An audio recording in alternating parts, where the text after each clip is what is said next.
त्वमक्षरं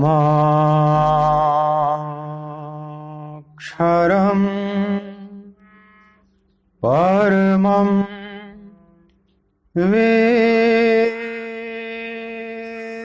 वेदितव्यम् त्वमस्य विश्वस्य परं निधानम् त्वमव्ययः शाश्वत धर्मगुप्ता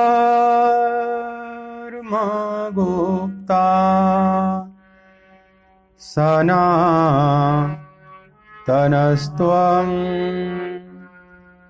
पुरुषो मतो मे वायुर्यमोऽग्निः वरुणः शशाङ्कः प्रजापतिस्त्वं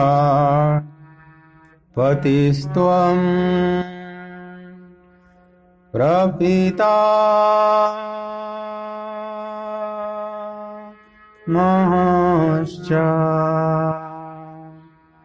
नमो नमस्तेस्तु सहस्रकृत्वः पुनश्च भूयो हि नमो नमस्ते। बोलिए भक्तवत्सल भगवान की जय।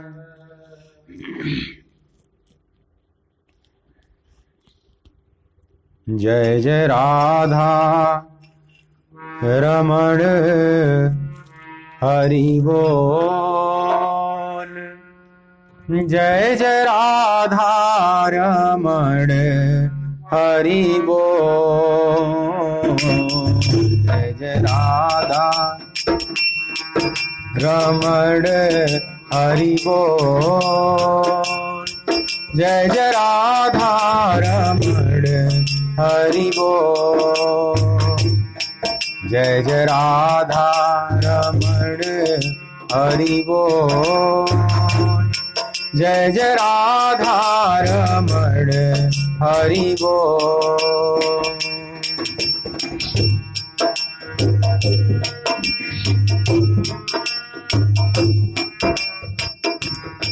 हरि बोल हरि बोल हरि बोल हरि बोल। हरि बोल हरि बोल हरि बोल हरि बोल। जय जय राधा रमण हरि बोल। जय जय राधा रमण हरि बोल। जय जय राधा रमण हरि बोल। जय जय राधा रमण हरि बोल।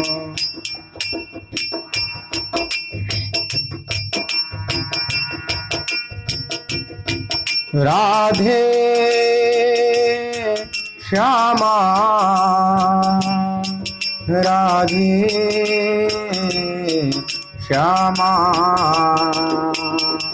राधे श्यामा राधे श्यामा। जय जय राधा रमण हरि बोल। जय जय राधा रमण हरि बोल। जय जय राधा रमण हरि बोल। जय जय राधा रमण हरि बोल। जय जय राधा रमण हरि बोल। जय जय राधा रमण हरि बोल।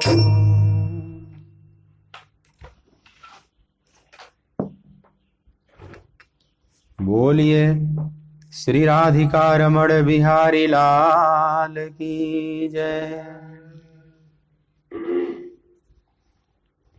श्रीमद् भगवद गीता ज्ञान यज्ञ के इस मांगलिक सत्संग सत्र में मेरी तरफ से, आराधना कुंज की तरफ से, श्रीधाम वृंदावन की तरफ से आप सभी प्रभु चरणानुरागी भगवत कथानुरागी भक्त वृंदों का हार्दिक स्वागत है।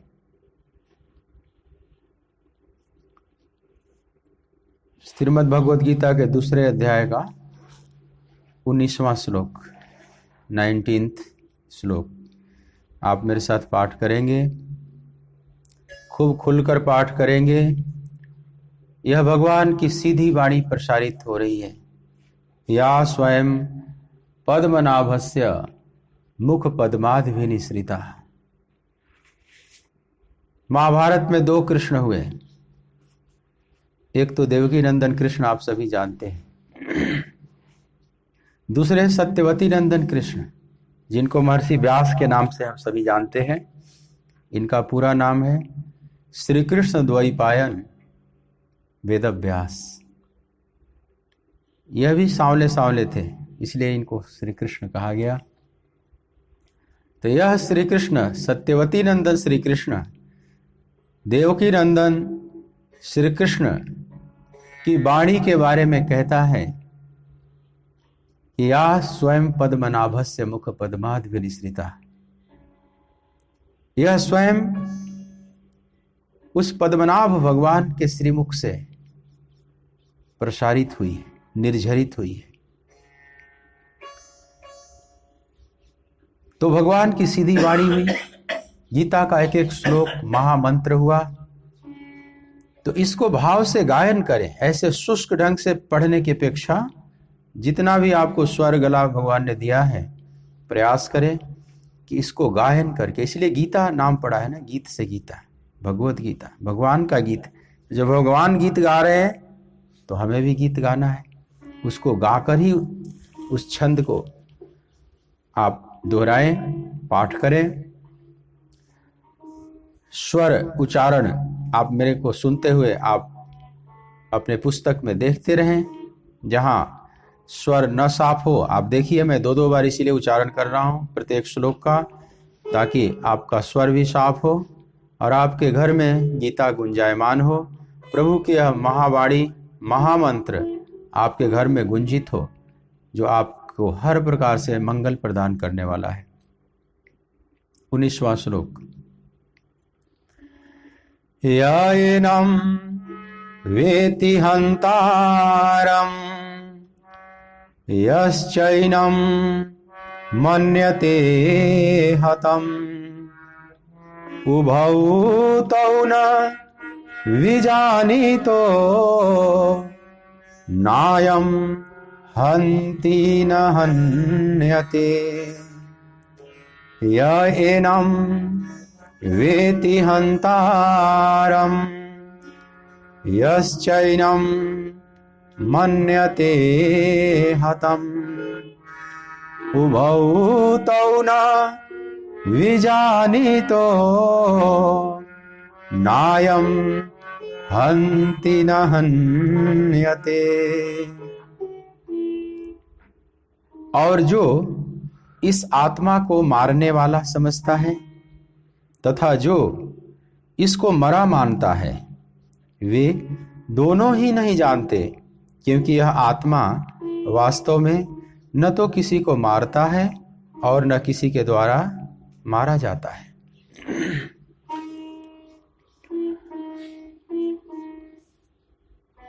भगवान आत्म तत्व और अनात्म तत्व की बात यहाँ छेड़े हैं अर्जुन के माध्यम से हम सबके प्रति।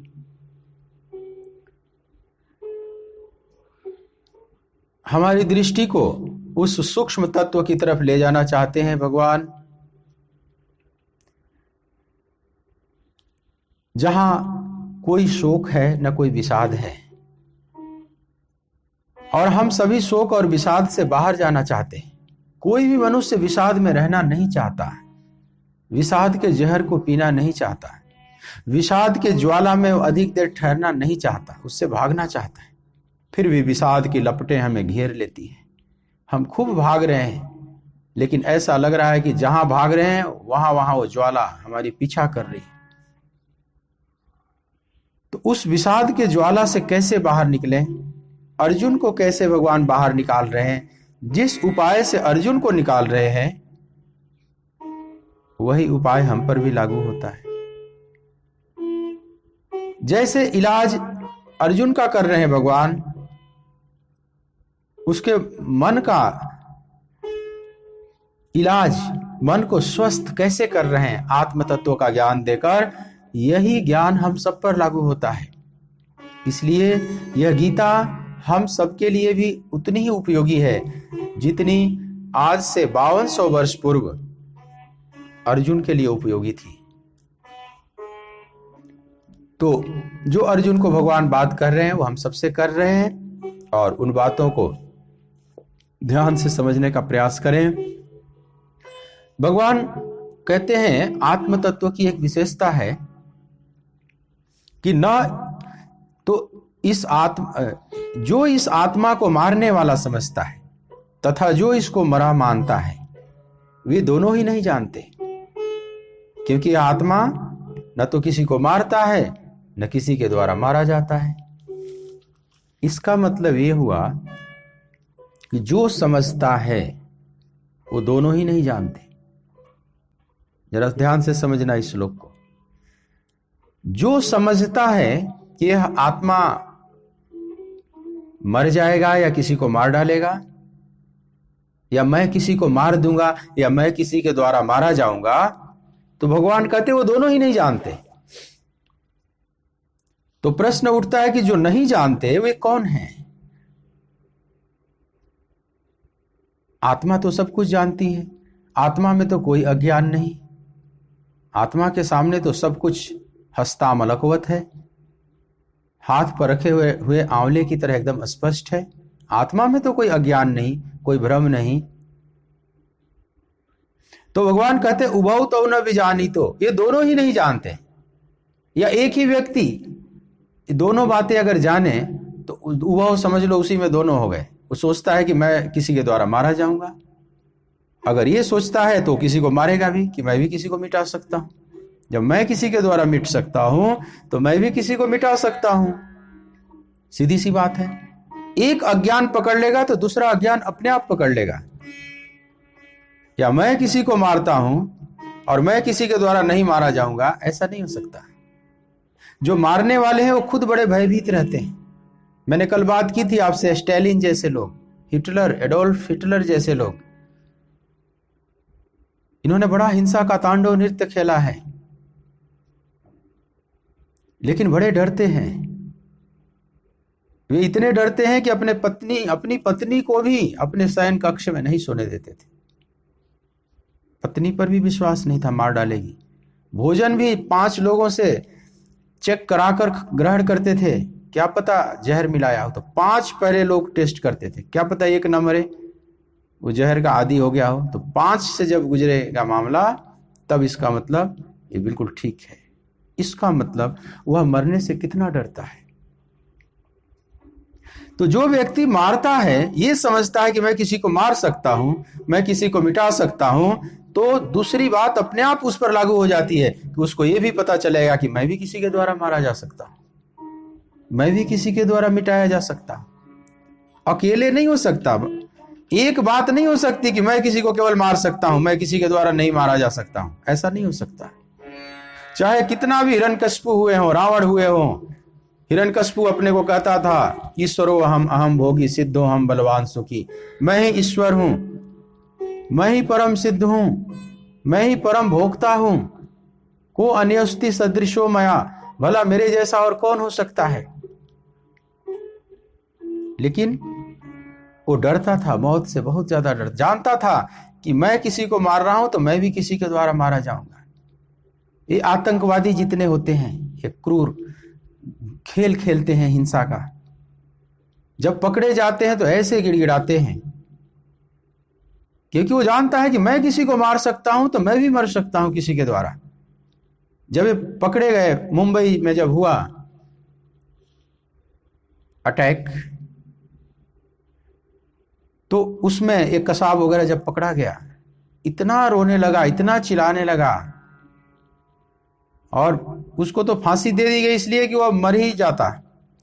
वो बहुत डिप्रेशन में चला गया था, तो मरने से पहले उसको फांसी दे दो ताकि राष्ट्र को लगे कि इसको फांसी दी गई। वो इतना दुखी है, तो पकड़ने जाने के बाद भीगी बिल्ली की तरह हो जाते हैं। हाँ, कुछ धार्मिक मान्यताओं के कारण अगर उसको संस्कारित कर दिया जाए कि नहीं, तुम जिसे मार रहे हो ये सब काफिर हैं, तुझे तो जन्नत मिलेगा, तुझे तो अल्लाह बड़ा स्वागत करेगा, बड़े बड़े पद देगा, इतने हूर मिलेंगी, ये सब कुल जो उसको प्रलोभन दिखाया जाता है, अगर उस प्रलोभन का नशा उस पर सवार हो जाए तब उसके अंदर ग्लानि नहीं होगी मरने की, क्योंकि वो तो जन्नत जाने वाला है। ये संसार के दुख भरे और क्षणभंगुर थोड़े से विषय भोगों से वो उब चुका है, अब उसको परम भोग और महाभोग में आमंत्रण मिल रहा है।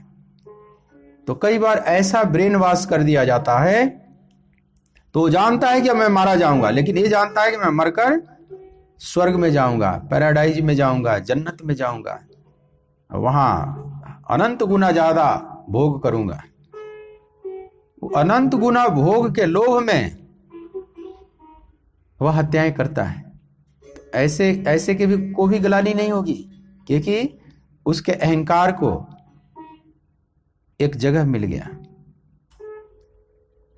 अहंकार को छुपाने का एक मौका मिल गया, उसके आड़ में वह ऐसा कर सकता है।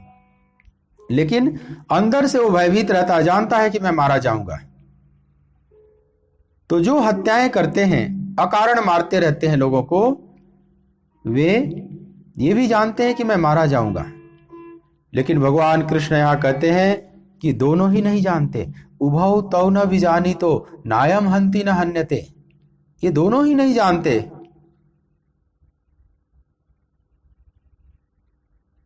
तो जो जानते हैं, जिस माध्यम से जानते हैं, वो माध्यम क्या है? क्योंकि आत्मा तो सबके भीतर है, वो चाहे कितना भी क्रूर अपराधी हो, हिटलर जैसा हो, नादिर शाह जैसा हो, तैमूर लंग जैसा हो, जिसने खूनों की नदी बहाई, ये इतने क्रूर, लेकिन इसके भीतर भी आत्मा वैसे ही दैदीप्यमान है। तो आत्मा में कोई अज्ञान नहीं। ये नहीं कि तैमूर लंग की आत्मा जानती है कि मैं किसी को मार सकता हूं लेकिन मैं नहीं मर सकता, ऐसा नहीं। उसकी भी आत्मा जानती है कि न मैं किसी को मार सकता हूं, न मैं किसी के द्वारा मारा जा सकता हूं। आत्मा जानती है, लेकिन कौन नहीं जानता? वह तो न विजानी तो में भगवान किसको कह रहे हैं? जो ये जानता है कि मैं मार सकता हूं और मारा जा सकता हूं, ये जो जानता है वो दोनों अज्ञानी हैं। तो यह आत्मा में तो अज्ञान नहीं है, आत्मा में तो भ्रम नहीं। तो भ्रम किस में है? वो अंतःकरण में है, वो मन में है, उसकी बुद्धि में है, उसके चित्त में है, उसके अहंकार में है। देखो, एक तरफ शरीर है, दूसरी तरफ आत्मा है। तो आत्मा तो परम ज्ञान स्वरूप है, शरीर तो बिल्कुल जड़वत है, इसमें मार सकता हूं नहीं मार सकता हूं ये तो विचार करता ही नहीं। विचार करता है इस शरीर और आत्मा के बीच में एक अंतःकरण है, सारे विचार वहां होते हैं। तो सारे अज्ञान भी वहीं होते हैं। तो भगवान जिस तरफ इशारा करते हैं कि वो दोनों नहीं जानते, मैं मार दूंगा अथवा मैं मारा जाऊंगा, ये जो ऐसा समझते हैं वे दोनों ही नहीं जानते। पर वो जो जानने का माध्यम है उनका, वो क्या है? वो अंतःकरण है, मतलब जो अपने अंतःकरण में जीते हैं, जो मन में जीते हैं, जो बुद्धि में जीते हैं, जो अहंकार में जीते हैं, वे ऐसा अवश्य मानते हैं कि मैं किसी को मार सकता हूं और मैं किसी के द्वारा मारा जा सकता हूं। लेकिन जब अंतःकरण से खिसक कर जब वे आत्मा में आ जाते हैं तो ये भ्रम समाप्त हो जाता है कि न मैं किसी के द्वारा मारा जा सकता हूं, न मैं किसी को मार सकता हूं। लेकिन जब तक हम प्रकृति में भटक रहे हैं, जब तक मन में डोल रहे हैं, तब तक ऐसा संभव नहीं है। सुकरात हुए एथेंस में, ग्रीस की राजधानी एथेंस। ग्रीस का प्राचीन नाम यूनान था, राजधानी का नाम तो आज भी एथेंस ही है। बहुत सुंदर संस्कृति को देखा एथेंस ने। समझ लें, भारतीय संस्कृति के बाद भारतीय संस्कृति सर्वोच्च है दुनिया में।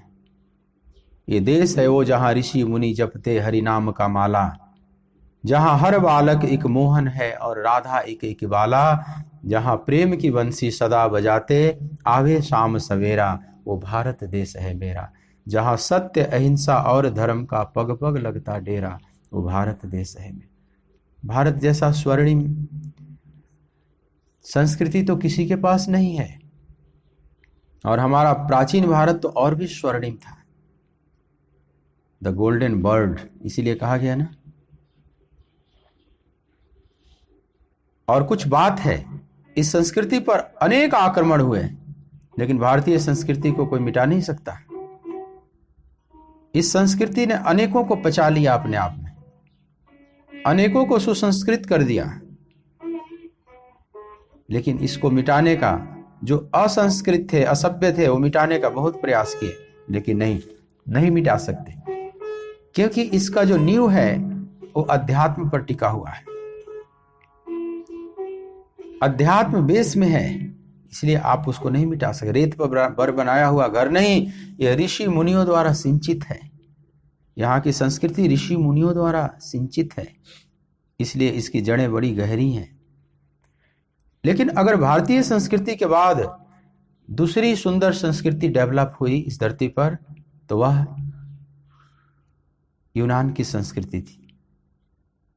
और भारतीय महापुरुषों जैसा कोई, उसके टक्कर का कोई महापुरुष पैदा किया दुनिया के और कोने में कहीं, तो वो भी एथेंस है, वो भी ग्रीस है। भारत में जैसे बड़े बड़े परमहंस महापुरुष हुए, और उसी टक्कर के महापुरुष एथेंस में भी हुए। एथेंस की राजधानी में एक बड़े अद्भुत महापुरुष हुए आज से 2500 साल पूर्व, जिनको सोक्रेटिस के नाम से जानते हैं। हम लोग अपने हिंदी भाषा में उनको सुकरात कहते हैं, सोक्रेटिस।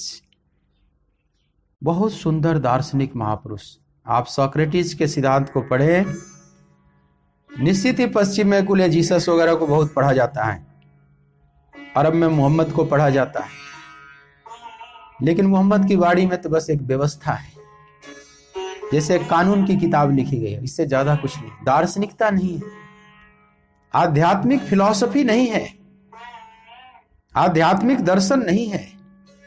आत्मा तत्व, ब्रह्म तत्व, माया तत्व, प्रकृति तत्व, ये सब क्या है, इस पर कुछ भी विश्लेषण नहीं।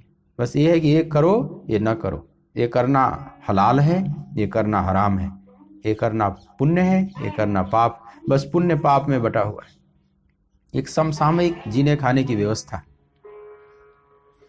उससे ज्यादा आपको नहीं मिला, 1-2% भी दर्शन नहीं है। मैं इन ग्रंथों को जब पढ़ता हूं तो देखता हूं इसमें दर्शन कहाँ, आध्यात्मिक विचार कहाँ किया गया है। जैसे कोई कानून और संविधान की किताब पढ़ रहे हैं, लेकिन आप कभी सुकरात का पढ़ें, लगेगा कि हाँ, भारतीय महापुरुष जो बोले हैं वही। चीन में लाओ त्से हुए, लाओ त्से की भी वाणी में दम है। ताओ ते किंग जिन्होंने लिखा, निश्चित ही लाओ त्से में भी है। और सुकरात तो बिल्कुल अपने परमहंसों जैसे, उनकी वाणी में बड़े गहराई, बड़ी सुंदरता है। उस सुकरात के शिष्य भी बड़े अच्छे अच्छे हुए। प्लेटो हुआ, डायोजनीस हुआ, प्लेटो का फिर अरिस्टोटल हुआ, जिसको अरस्तु भी कहते हैं, बड़े विद्वान दार्शनिकों की परंपरा चली। तो सुकरात जब जहां थे एथेंस में, वहां उपदेश जो देते थे वो शुद्ध सत्य की बात करते थे। तो वहां के जो धर्मगुरु हैं उनके खिलाफ खड़े हो गए, स्वाभाविक है। उनकी रोजी रोटी पर, उनके व्यवसाय पर चोट पड़ने लगा। राजा को अपने बस में कर रखा था वहां के पुरोहितों ने। सुकरात के खिलाफ अनेक आरोप लगाए गए। ये युवकों की बुद्धि गुमराह करते हैं, नास्तिकता की बात करते हैं, हमारे शास्त्र और मान्यताओं का खंडन करते हैं। कई बार महापुरुष आते हैं तो रूढ़ियों के खिलाफ बोलते हैं, रूढ़ियों पर थोड़ा प्रहार करते हैं, चोट करते हैं। ऐसे ही सुकरात भी थोड़ा बहुत करते थे और जो शुद्ध सत्य था उसको स्थापित कर रहे थे। लेकिन राजा पर इतना दबाव था कि उसने सुकरात को अरेस्ट कर लिया, जेल में डाल दिए गए सुकरात। और राजा ये जानता था कि सुकरात गलत नहीं है, ऐसा लग रहा है ठीक है, लेकिन फिर भी उस पर इतना शरीयत का दबाव था कि मृत्यु दंड दिया गया। और मृत्यु दंड में था कि जहर आप पिए और अपने मौत को स्वीकार करें, जहर पीकर अपनी मौत को स्वीकार करें। जब सुकरात जिस दिन जहर पीना था उनको, उनका एक शिष्य था क्रेटो, बड़ा रोने लगा। क्रेटो इतना रोने लगा और सुकरात एकदम निश्चिंत है, जैसे रोज थे वैसे आज भी है। और उस समय करीब आ रहा है, मान लीजिए 6 बजे सुबह जहर पीना है, पूरी रात बाकी सो नहीं पा रहे हैं, सब उदास खिन्न रुदन कर रहे हैं कि मेरे गुरुदेव अब नहीं रहेंगे। 6 बजे तक ही इनकी आयु है, 6 बजे वो भयंकर जहर दिया जाएगा। यहां तक कि जहर तैयार करने वाला जो जल्लाद था वह भी तैयार करने लगा, जहर तैयार करने लगा, उसकी आवाज भी आ रही है और घबराते जा रहे हैं, महाक्रंदन कर रहे हैं क्रेटो इत्यादि। लेकिन सुकरात बिल्कुल आश्वस्त है। जब बिल्कुल 6 बजने का करीब आया, जल्लाद जहर लेकर आ भी गया, लेकिन फिर भी सुकरात पर कोई फर्क नहीं पड़ रहा। क्रेटो ने कहा कि हम लोग मरे जा रहे हैं, कल्पना करके कि जहर आज मार डालेगा आपको, और आप पर कोई फर्क ही नहीं पड़ रहा है। आपने जीवन का ऐसा कौन सा सूत्र समझ लिया है, पकड़ लिया है कि आप पर कोई फर्क नहीं पड़ रहा है? गुरुदेव आप बताइए। सुकरात ने कहा कि प्रिय क्रेटो, ये जहर मैं पी लूंगा तो 2 बातें होगी। जहर पीकर मैं मर जाऊंगा, सदा के लिए सुकरात जैसा चीज मिट जाएगा, सुकरात का अस्तित्व समाप्त हो जाएगा, कहीं कुछ नहीं बचेगा। एक तो ये संभावना है। अथवा दूसरी संभावना है कि जहर पीने के बाद भी जो सुकरात है वास्तविक तत्वतः वो नहीं मरेगा, वो बचा रहेगा। यही 2 संभावना है ना, या तो मैं पूरी तरह से मिट जाऊंगा या तो मैं बचा रहूंगा, केवल मेरा शरीर छूटेगा। 2 ही संभावना है ना, तीसरी तो कोई संभावना नहीं दिख रही। तो दोनों ही संभावनाओं में मैं शोक मनाने जैसा कुछ नहीं देख रहा। या तो मैं मिट जाऊंगा सदा के लिए, तो फिर पीछे अब याद करने वाला भी कौन बचेगा? सुकरात बचेगा ही नहीं, कभी कोई याद करने वाला बचेगा ही नहीं, तो अब शोक किस बात का? खेल खत्म। अब मरते तो सभी हैं। 4 दिन और जिंदा रह लूंगा, ज्यादा इससे क्या फर्क पड़ता है, 4 दिन पहले मर जाऊं। लेकिन मरने के बाद यदि सब कुछ मिट जाता है, मौत सब कुछ मिटा देती है, अस्तित्वहीन कर देती है, तो फिर अब शोक मनाने वाला पीछे बचेगा कौन? सुकरात तो बचेगा ही नहीं। यहीं से खेल खत्म, द एंड। अथवा दूसरी संभावना है कि मैं बचा रहूंगा, मुझे कोई जहर नहीं मार सकता, जो तत्वतः सुकरात है। तो जब मैं बचा ही रहूंगा तो फिर इसमें भी शोक जब मनाने जैसी कोई बात नहीं, क्योंकि मैं तो बचा ही हुआ हूं तत्वतः। सोने का कंगन है और उसको कोई आग में गला दे तो सोना तो उतना ही बचा हुआ है, 10 तोले का कंगन है तो 10 तोला सोना तो गलने के बाद भी बचा हुआ, मिटा क्या? तो एक नाम मिट गया और रूप मिट गया, इतना ही मिटा ना। नाम रूप मिटने से सोने में कोई फर्क नहीं पड़ा। सोना पूरा का पूरा अपनी जगह पर है और वो सोना फिर निर्मित हो जाएगा किसी और कंगन के रूप में, विभिन्न आभूषणों के रूप में। तो सुकरात कहते हैं कि 2 ही संभावना मैं देख रहा हूं, तीसरी कोई संभावना नहीं, और दोनों ही संभावनाओं में मुझे शोक कहीं से भी नहीं दिखाई पड़ रहा। और मैं तो बड़ी बेसब्री से प्रतीक्षा कर रहा हूं कि जहर आवे, जरा मैं पीऊं, जरा मौत को इस बार देखूं होश पूर्वक कि मृत्यु कैसे आती है। बड़ी इच्छा है। तुम लोग जितना रो रहे हो ना, मैं उतने ही उतावला हूं।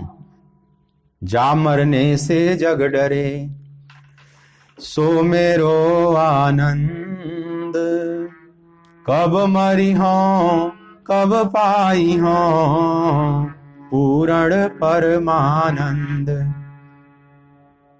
जिस मरने से जग डरता है, कबीरदास कहते हैं, बड़ा भयभीत रहता है व्यक्ति मौत से कि मैं मारा जाऊंगा, मैं मिट जाऊंगा।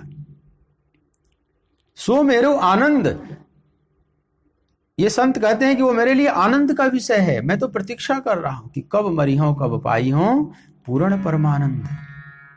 परमानंद तो मिल चुका है, लेकिन यह शरीर जो प्रारब्ध बस बचा हुआ है, ये भी पूर्ण परमानंद में थोड़ी बाधा डाल रहा है। यह भी हट जाए तो पूर्ण परमानंद, मैं तो उसकी प्रतीक्षा कर रहा हूं।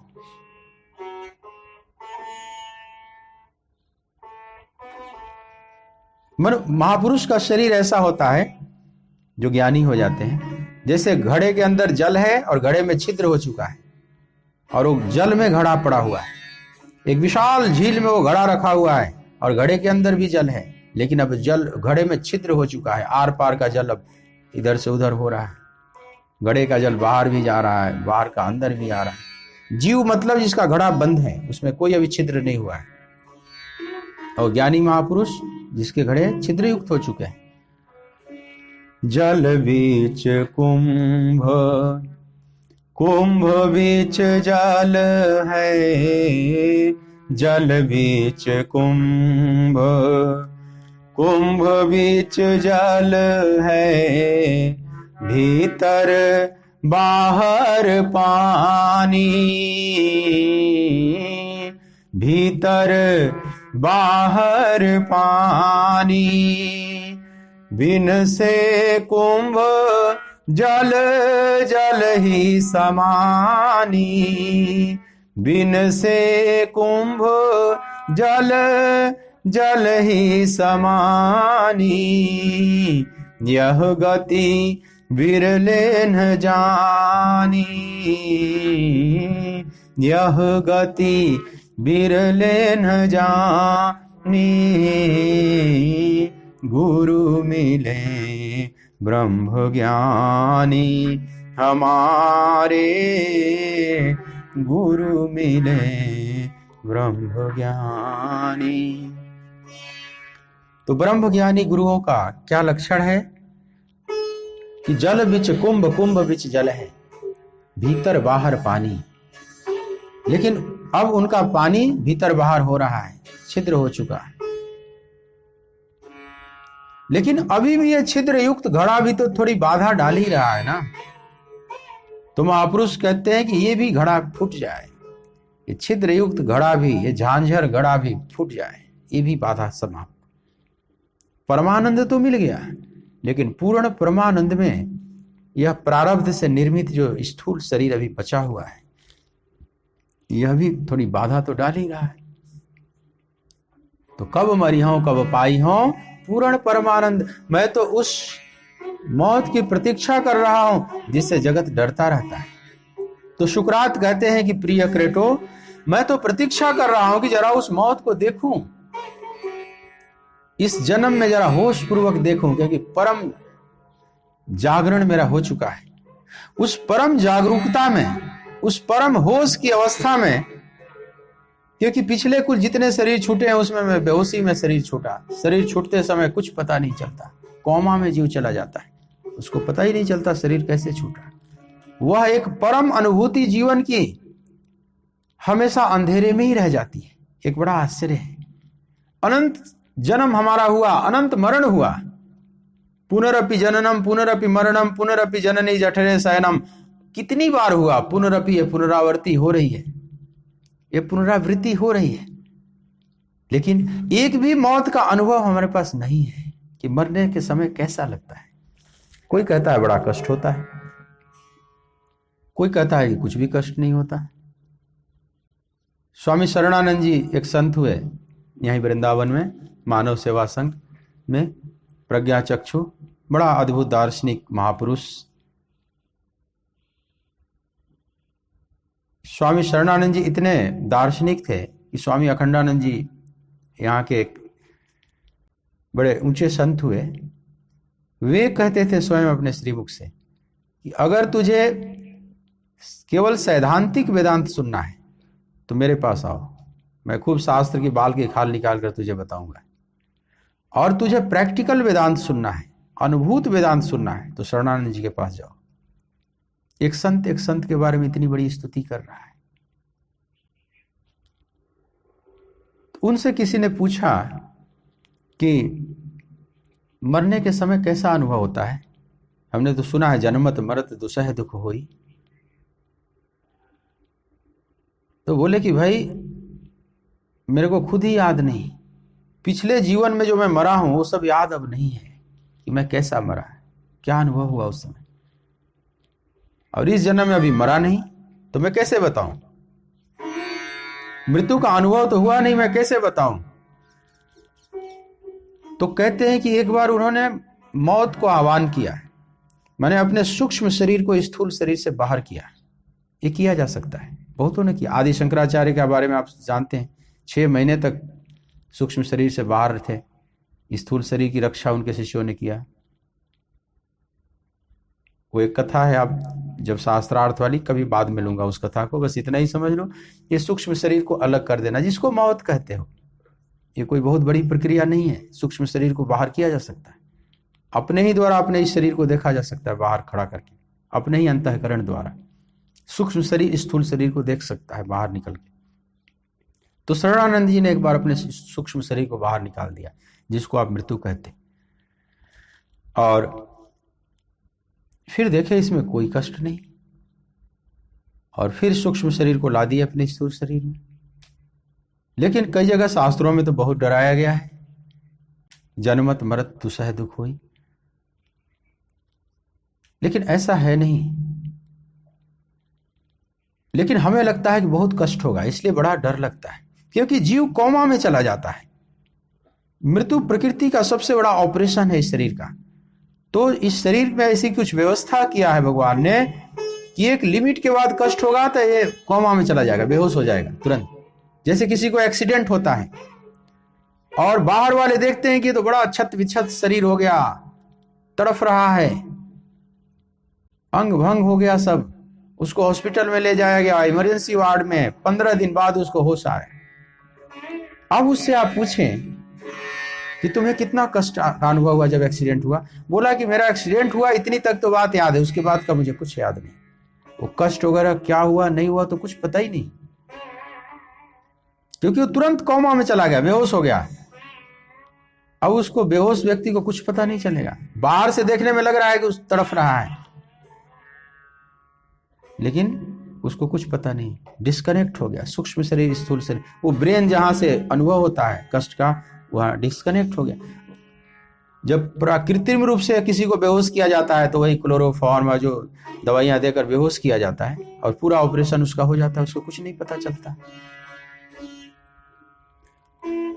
तो वे फिर सूक्ष्म शरीर से स्थूल शरीर में आए और फिर उन्होंने बताया कि अब मैं तुम्हारे प्रश्नों का उत्तर दे सकता हूं कि मौत में कैसा लगता है। बोले मृत्यु के समय कोई कष्ट नहीं होता है, लेकिन ये अनुभव सबके पास तो नहीं है। मृत्यु के समय कोई कष्ट नहीं होता।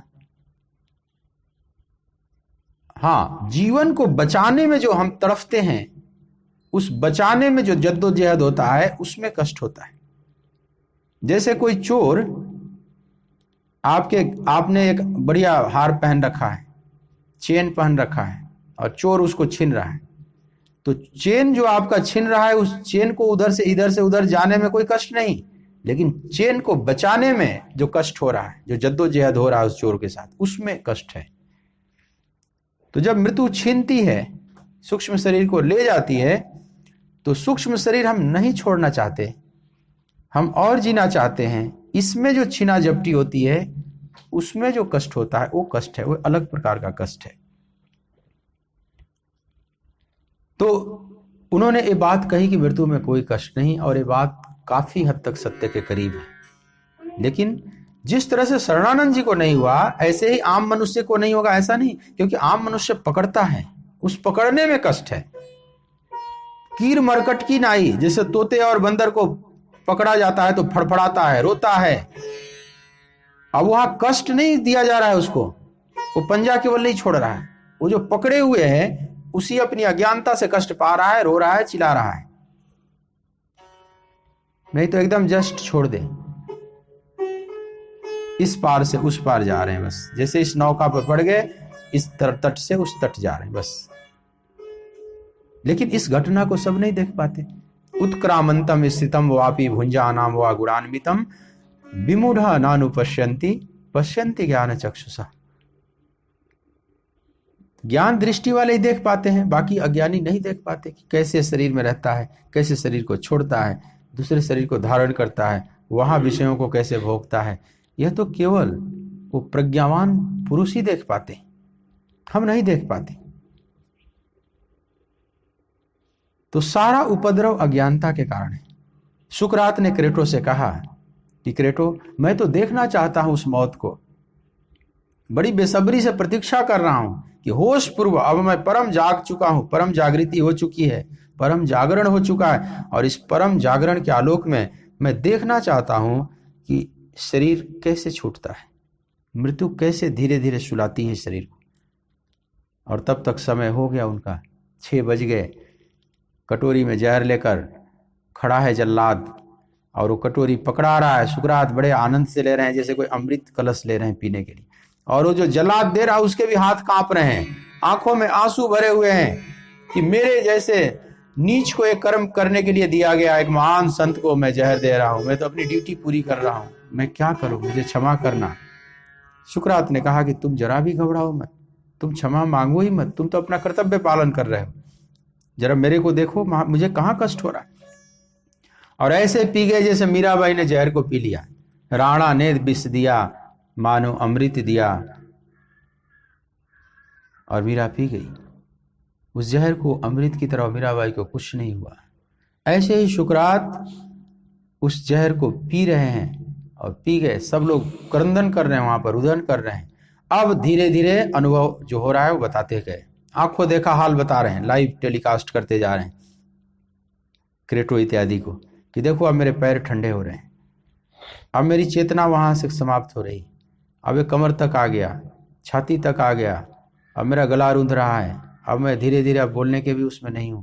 अब धीरे धीरे जहां तक वो बोल सकती थी वाणी, वहां तक बोलते जा रहे हैं, जैसे पूरा आंखों देखा हाल उसके जहां तक वो सुना सकते थे सुनाया, और शुक्रात का शरीर छूट गया। जब शरीर छूटा और ये घटना उनके मौत की चारों तरफ जब आग की तरफ फैली, कि कैसे आंखों देखा हाल सुनाते जा रहे थे, और उसी आनंद में चेहरे पर अभी भी आनंद है।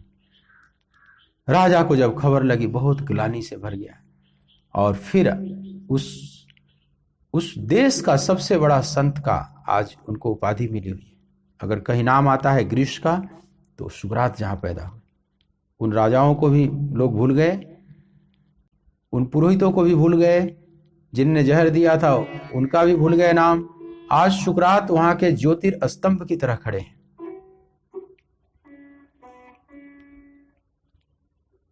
लेकिन ऐसे महापुरुष कई बार अपनी मौत को स्वीकार करते हैं, उससे भी दुनिया को बड़ा भारी संदेश मिलता है। अनेक ऐसे संतों के साथ हुआ है, तबरेज,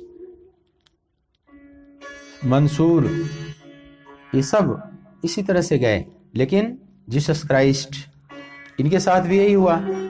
लेकिन ये महापुरुष जिस तल पर सोचते हैं, उस तल पर एक सामान्य मनुष्य नहीं सोचता। तैमूर लंग उस पर नहीं सोच रहा है उस तरह से जैसे तबरेज सोच रहे हैं, जैसे मंसूर सोच रहे हैं, जैसे सुकरात सोच रहे हैं। उस तल पर वो खड़ा नहीं है। तैमूर लंग महाज्ञानी है। वो अंतःकरण अपने को मान रखा है, मन बुद्धि अहंकार मान रखा है, यही मैं हूं, और इसी माध्यम से सोचता है। तो वो सोचता है मैं किसी को मार सकता हूं और मैं किसी के द्वारा मारा भी जा सकता हूं, क्योंकि जो किसी को मार सकता है ऐसा जो सोचता है वो किसी के द्वारा मारा भी जा सकता है, यह भी वो सोचेगा। भगवान यहाँ कहते हैं कि नहीं, दोनों ही नहीं जानते। आइए जरा इस श्लोक का फिर से गायन कीजिए। येनम वेति हंतारम यश्चैनम मन्यते हतम उभौ तौ न विजानीतो नायम हन्ति न हन्यते।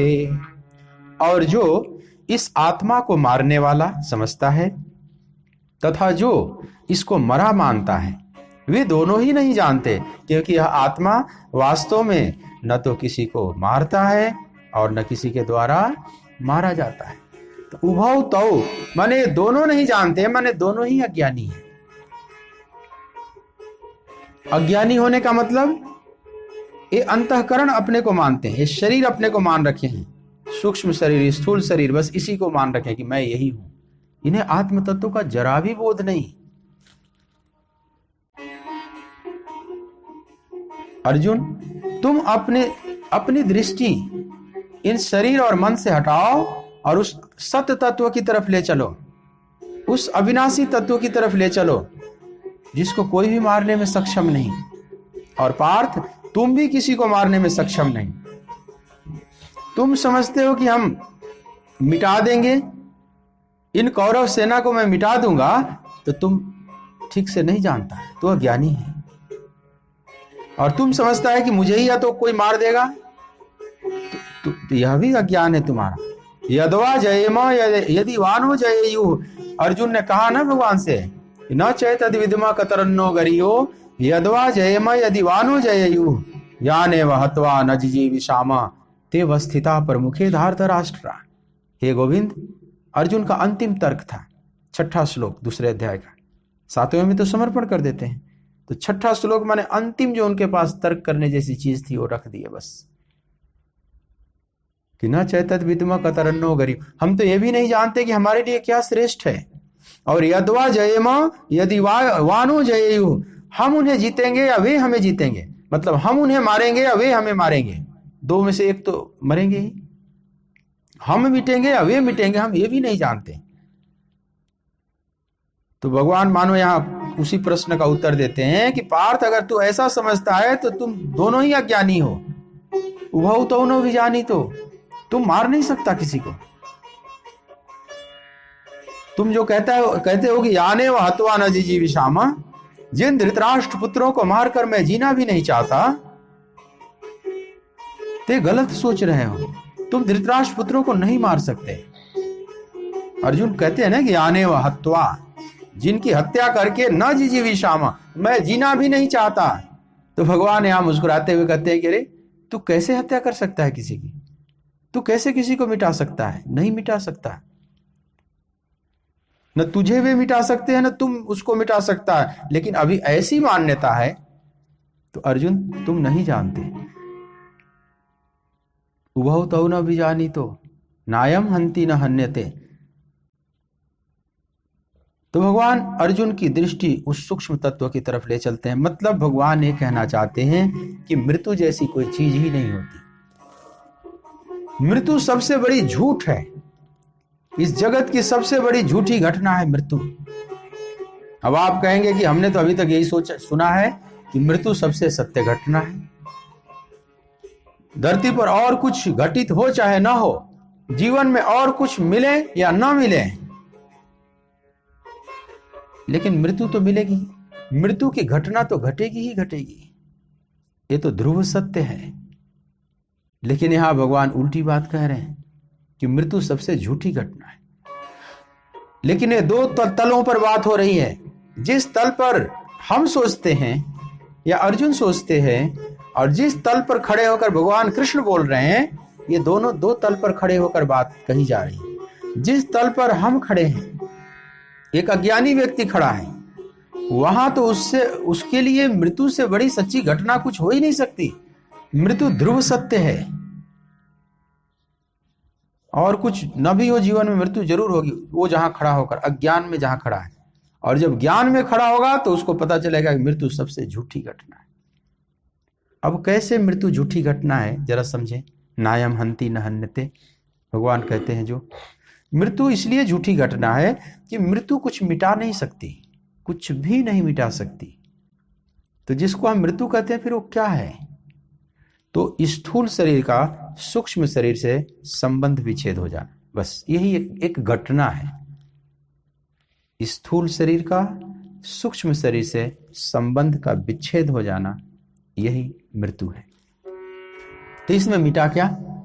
स्थूल शरीर अपनी जगह पर पूरा का पूरा है, उसको आप तौलेंगे वजन भी पूरा का पूरा आएगा। मान लो कोई 70 किलो का है, एकदम मान लो कंप्यूटराइज कांटा हो, एकदम एटॉमिक कांटा हो, उसका पूरा एक एक एटम का वह वजन निकाल सके। ये साधारण कांटा नहीं, बहुत से आज तौलने के ऐसे ऐसी मशीन है जो एक एक एटम तक को निकाल देगा।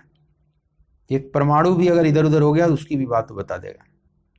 अब उसकी गणना कितनी सूक्ष्म है, 10 टू द पावर कितने में जाएगा वो पॉइंट के बाद 0.0000 तो मान लो एटॉमिक कांटा भी लगा दिया जाए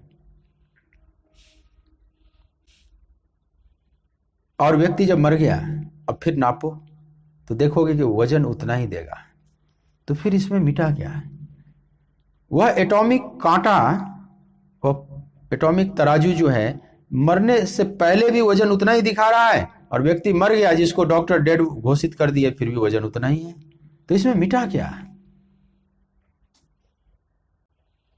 मृत्यु ने क्या मिटा दिया? तो जिस अर्थ में आप सोचते हैं मिटना, उस अर्थ में तो कुछ भी नहीं मिटा, केवल एक संबंध विच्छेद हुआ। इसमें जो चेतन तत्व था वो चला गया। ऐसा समझे जैसे बल्ब जल रहा है आपके घर में, और बल्ब का भी मान लो वजन किए, उसको भी एटॉमिक कांटे पर आप चढ़ा दिए, और एक वजन का कांटा दे रहा है, इसका वजन इतना है। अचानक बल्ब फ्यूज हो गया, या आपने स्विच ऑफ कर दिया, कहीं से स्विच ऑफ कर दो, जलता हुआ बल्ब और बुझा हुआ बल्ब, दोनों का वजन करोगे तो वजन बराबर आएगा, वजन में कोई फर्क नहीं पड़ा। बल्ब पूरा का पूरा है अपनी जगह पर, लेकिन उसमें क्या मिट गया? उसमें जो करंट था, वह जो चेतना थी, वह जो ऊर्जा थी, ऊर्जा तत्व से डिस्कनेक्ट हो। और ऊर्जा को यह तराजू नहीं नाप सकता, उसका वजन नहीं नाप सकते। तो हमारे भीतर जो चेतन तत्व है, और चेतन तत्व क्या, जड़ तत्व भी जो मन है, उस मन को ये तराजू नहीं नाप सकता। तो मन षष्ठानि इंद्रियाणि प्रकृति स्थानी कर्षति, मन सहित इंद्रियां चली गई। ये स्थूल इंद्रियां नहीं, आंख नहीं, आंख का जो सूक्ष्म इंद्रियां हैं अंदर, वो तो मन सहित पांचों इंद्रियां और एक मन 6, ये अपना चले गए। अब इसको यह वजन नहीं कर सकता, यह जो तराजू है इसको नाप नहीं सकता। तो वजन इधर भी उतना ही रहेगा, उधर भी उतना। उसको नापने के लिए अगर और कोई स्केल हो, जो कि विज्ञान ने अभी तक नहीं बनाया, कि सूक्ष्म शरीर का कैसे नापा जाए, उसका मेजरमेंट कैसे लिया जाए, वो अभी नहीं है विज्ञान के पास। तो जिसको आप मौत कहते हैं, उसमें मिटा क्या? फिर प्रश्न यही उठता है, कुछ नहीं मिटा। इधर भी उतना ही बचा है, उधर भी सूक्ष्म शरीर अपनी जगह पर पूरा का पूरा है। तारा को यही बात भगवान ने कहा ना, बाली जब मरा तो तारा महाविलाप करने लगे, महाविलाप। बहुत थोड़ी देर रो ली, तब राम आगे आते हैं। गोस्वामी जी लिखते हैं कि तारा बिकल देखि रघुराया, दीन ही ज्ञान हर लीन्ही माया। भगवान ने ज्ञान का उपदेश दिया, यही जो कृष्ण अर्जुन को दे रहे हैं। और माया हरने का यही एक उपाय है, उसे ज्ञान का, तत्व ज्ञान का उपदेश करें। तो राम ने क्या उपदेश दिया तारा को कि क्षिति जल पावक गगन समीरा, पंचरचित अति अधम शरीरा। प्रगट सोतनु तो ही आगे सोया,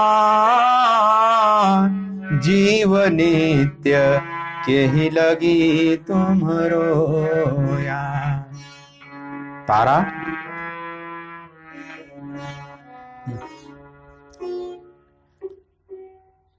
क्षितिजल पावक गगन समीरा, पंच महाभूतों से बना हुआ यह अधम शरीर प्रगट सुतनु,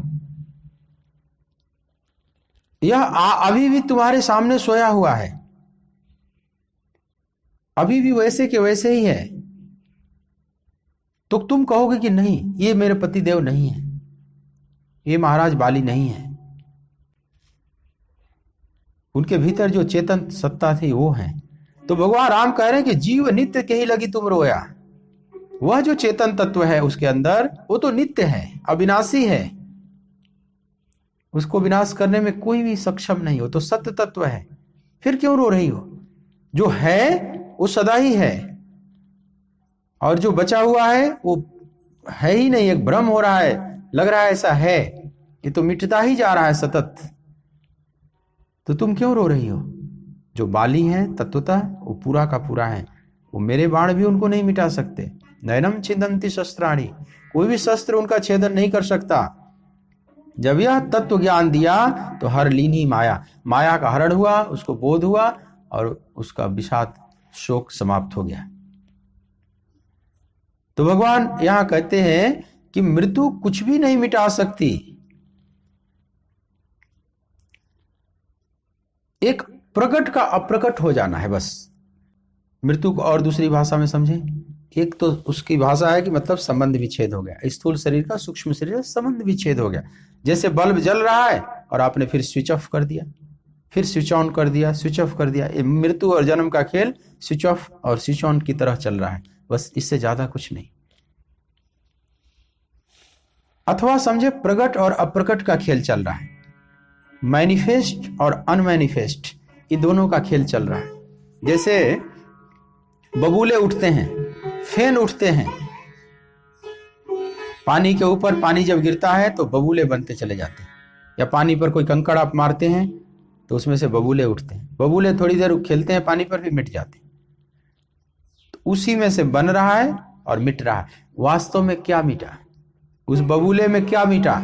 वही उसी जल तत्व को लिया, वहीं का हवा ले लिया, पानी उसी का है और उसमें पानी और हवा से वो बबूला बना है। उसका जो सतह है, उसका जो कवर है, वो चांद की तरह, अर्धचंद्र, कटोरी की तरह, वो एक पानी के हल्के लेयर से बना है। लेकिन वो पानी कहां से लाया बबूला? उसी झील का ही तो पानी है। और जो उस बबूले के अंदर हवा है, वो तो हवा पहले भी थी। बबूला फूटेगा तो भी हवा उतनी है, आकाश तत्व भी उतना ही है, और बबूला नहीं है तो भी। तो क्या घटना घटी यहां पर? पानी के उस झील की छाती पर जो बबूले बने और बबूले मिटे, तो तत्वतः क्या बना और क्या मिटा? तो आप जानते हैं तत्वतः न कुछ बना न कुछ मिटा। जल तत्व पहले का पहले भी उतना ही है, हवा तत्व भी पहले का भी उतना ही है, और मिटने के बाद भी उतना ही है, बनने के बाद पर भी उतना ही है। केवल एक नाम और रूप मिटा, एक आकार ले लिया, वो रूप एक कटोरी की तरह, अर्धचंद्र की तरह वो बन गया, एक रूप बना। उस जल तत्व ने एक रूप ले लिया, जल और हवा मिलकर एक जब तंबू खड़ा कर दिए, और फिर जब मिट गया तो फिर अपनी अपनी जगह पर वहीं। तो नाम मिटा और रूप मिटा, रूप भी मिटता है, और बबूला जैसा एक नाम आपने दे दिया उस रूप का, वो रूप नाम भी मिट जाए। लेकिन नाम रूप तो मिथ्या ही है ना, ये वास्तविक नहीं है। तो इसको कहते हैं प्रगट और अप्रगट, होना और नहीं होना, होना नहीं होना, बस यही हो रहा है। मैनिफेस्ट अनमैनिफेस्ट, जिसको हम जीवन कहते हैं मानो मैनिफेस्ट हो गया, अभिव्यक्त हो गया, और जिसको मृत्यु कहते हो वो अव्यक्त हो गया। बस व्यक्त और अव्यक्त का खेल चल रहा है। आगे बोलेंगे व्यक्त अव्यक्त की बात करेंगे भगवान। अव्यक्तादीनि भूतानि व्यक्त मध्यानि भारत अव्यक्त निधनान्यव तत्र का परिदेवना। तो मृत्यु और जीवन जिसको आप कहते हैं केवल व्यक्त और अव्यक्त का खेल चल रहा है, न कुछ बन रहा है न कुछ मिट रहा है, जो है उसी में खेल चल रहा है।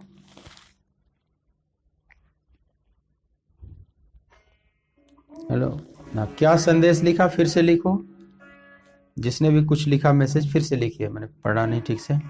तो इस व्यक्त और अव्यक्त का यह खेल है, और यह जो बात है हमारे लिए समझना बड़ा कठिन पड़ता है, क्योंकि हम शरीर के तल पर जी रहे हैं और बात हो रही है आत्मा के तल पर। तो ठीक ठीक बात तो हृदयंगम होती है तब जब हमें आत्म अनुभव हो जाए, आत्मानुभूति हो जाए, उससे पहले नहीं। तो एक चीज और समझे कि जिस तत्व की बात भगवान यहां कहने जा रहे हैं, आत्म तत्व की, उसमें सार में भगवान ये कहना चाह रहे हैं कि आत्मा में न कोई कर्तापन है न आत्मा में कोई क्रिया है।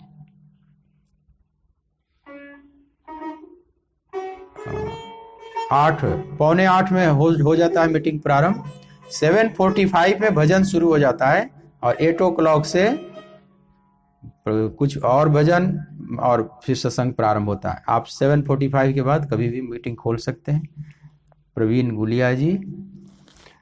तो कर्तापन भी नहीं है आत्मा में और क्रिया भी नहीं है, न वो कुछ करता है न उस पर किसी क्रिया का प्रभाव आता है, दोनों ही नहीं होता है।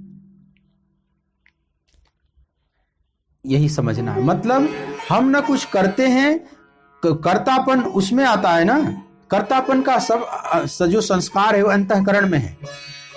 ऐसा लगता है मैं करता हूं, तो ये मैं करता हूं का जो भाव है वो मन में है, अहंकार में है, लेकिन आत्मा में नहीं है। तो जो आत्मा में कर्तापन नहीं है तो उसमें क्रिया भी नहीं है। क्रिया माने विकृति, क्रिया माने परिवर्तन। जब भी कोई क्रिया होगी मतलब कुछ परिवर्तन हो रहा है, कहीं विकृति हो रही है। तो आत्मा में ना कोई परिवर्तन है, ना कोई विकृति है ही नहीं, तो उसमें क्रिया कैसे संभव है? और ये सबके आत्मा की बात है, सबकी आत्मा की, किसी की ये भी आत्मा में क्रिया हो ही नहीं सकती। तो जब आत्मा में क्रिया नहीं है तो कर्तापन भी कैसे होगा? जहां कर्तापन है वहां क्रिया भी है, जहां क्रिया है वहां कर्तापन भी है। तो न डूअर है न डूइंग है, न वहां हम कोई करने वाला है न वो किसी के द्वारा वहां कुछ किया जाने वाला है, दोनों ही नहीं। तो मृत्यु जिसको कहते हैं उसको हम परिवर्तन कहते हैं। मृत्यु एक परिवर्तन हुआ ना, चाहे अव्यक्त व्यक्त हो गया, चाहे व्यक्त अव्यक्त हुआ, तो एक परिवर्तन तो हुआ, परिवर्तन का खेल तो हुआ। एक संबंध विच्छेद भी एक परिवर्तन है, लेकिन ये सारा परिवर्तन का खेल मतलब एक क्रिया आत्मा में नहीं, स्थूल शरीर में अथवा सूक्ष्म शरीर में है। मैंने शरीर में स्थूल सूक्ष्म कारण जो भी बोल मतलब शरीरों में है। जब मैं शरीर की बात कहूं तो सारे शरीर समझ लेना जो भी प्रकृति से निर्मित है। तो ये सारे क्रिया और कर्तापन शरीर में है, आत्मा में नहीं है। न कर्तापन है, न डूअर है, न वहां क्रिया है, न डूइंग है, कुछ भी नहीं है। वहां जो है वह बस है, उसको वाणी से व्यक्त नहीं किया जा सकता। तो भगवान अर्जुन की दृष्टि को वहां खींच कर ले जा रहे हैं जहां शुद्ध तत्व है, और अर्जुन की दृष्टि अभी प्रकृति पर है जहां अशुद्ध तत्व है, जहां गुण ही गुण में आपस में टकरा रहे हैं। गुणा गुणे सुवर्तन्ते, वे महापुरुष देख लेते हैं, आत्मस्थ महापुरुष देख लेते हैं कि गुणा गुणे सुवर्तन्ते, यहां तो गुण ही गुण में बरत रहे हैं। गुण माने प्रकृति के जो कार्य हैं उसको गुण कहा जाता है। प्रकृति के संघात से जो कुल उत्पन्न होता है कार्य उसको गुण। तो इंद्रियां भी एक गुण है, गुण तत्व है। और इंद्रियां जो जिस विषयों को भोगती हैं वो भी गुण तत्व है। पंच महाभूतों या पंच तन्मात्राएं जितनी है वो भी गुण तत्व ही है। तो गुण से गुण बरत रहा है, मतलब हमारी आंखें किसी रूप को देख रही हैं तो आंखें भी एक गुण तत्व ही है, प्रकृति का एक कार्य है। और जो दृश्य है वो भी प्रकृति का कार्य है। तो प्रकृति ही प्रकृति को देख रही है, इसमें तत्व कुछ भी नहीं है। तो महापुरुष देख लेते हैं कि जो भी घटना हो रही है, जन्म जीवन मरण, ये सब गुणा गुणे सुवर्तन्ते, गुण ही गुण में बरत रहे, प्रकृति ही अपने में खेल रही है। वो जल तत्व ही बबूला बन रहा है, लहरें बन रहा है, सब आपस में खेल रहा है। जल और हवा सब एक ही तत्व है। ये पंच महाभूत सब आपस में खेल रहे हैं, इन्हीं का गेम चल रहा है। ये सारा जगत पंच महाभूतों का, पंच तन्मात्राओं का, सूक्ष्म शरीरों का, ये सब गेम चल रहा है। 24 प्रकृति, सांख्य की भाषा में कहो तो 24 तत्व प्रकृति के जो भेद बताया भगवान कपिल ने, उन 24 प्रकृतियों का खेल चल रहा है बस, इधर से उधर, और कुछ भी नहीं, इसके ज्यादा कुछ नहीं।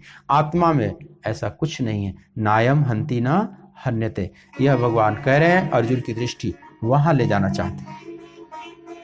अगले श्लोक में कल हम बात करेंगे। क्रम क्रम से भगवान एक ही तत्व को विभिन्न एंगल से समझाने का प्रयास कर रहे हैं, अथक प्रयास कर रहे हैं। बड़ा अद्भुत भगवान ने स्टेप उठाया है। उस सब बातों को ध्यान से सुनना है। हर डायमेंशन से, हर आयाम से जो समझाने का कृष्ण प्रयास कर रहे हैं, उस हर आयाम को देखना है। हर आयाम में कुछ न कुछ बातें छुपी हुई हैं। शेष चर्चा कल के प्रसंग में। आइए 2 मिनट कीर्तन करते हैं।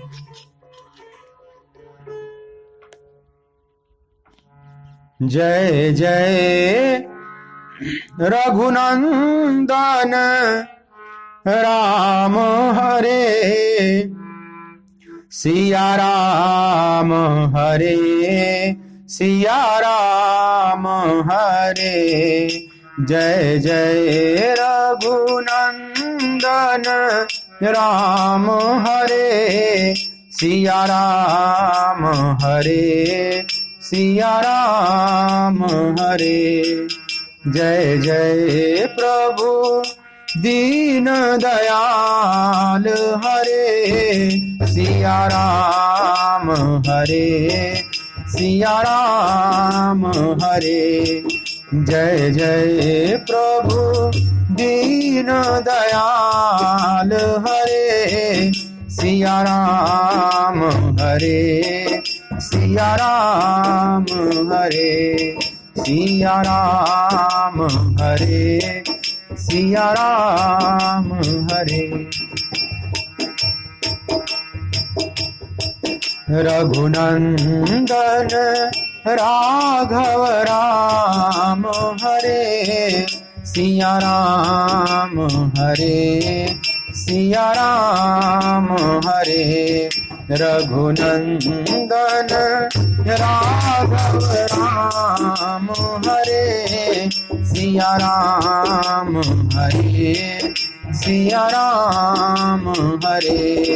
जय जय प्रभु दीन दयाल हरे, सिया राम हरे, सिया राम हरे, सिया राम हरे, सिया राम हरे, सिया राम हरे, सिया राम हरे, सिया राम हरे, सिया राम हरे।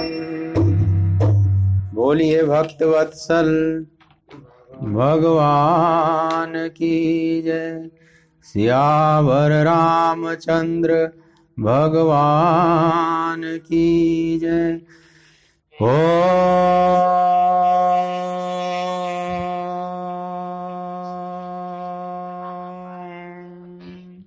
नमः पार्वती पतये हर हर महादेव। हाँ, राम राम जी। जय श्री कृष्णा, जय श्री कृष्णा, जय श्री कृष्णा जी, जय श्री कृष्ण, जय श्री कृष्ण, जय श्री कृष्ण, जय श्री कृष्ण, जय श्री कृष्ण, जय श्री कृष्ण।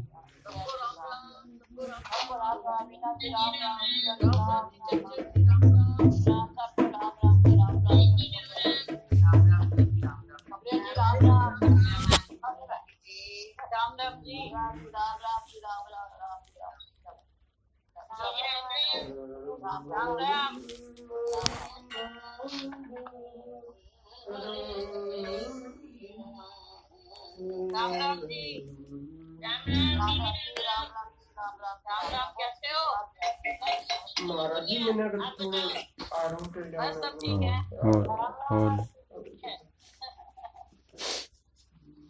ठीक है, ओके ओके। हांगकांग की ऊंची ऊंची इमारतें देख रही है।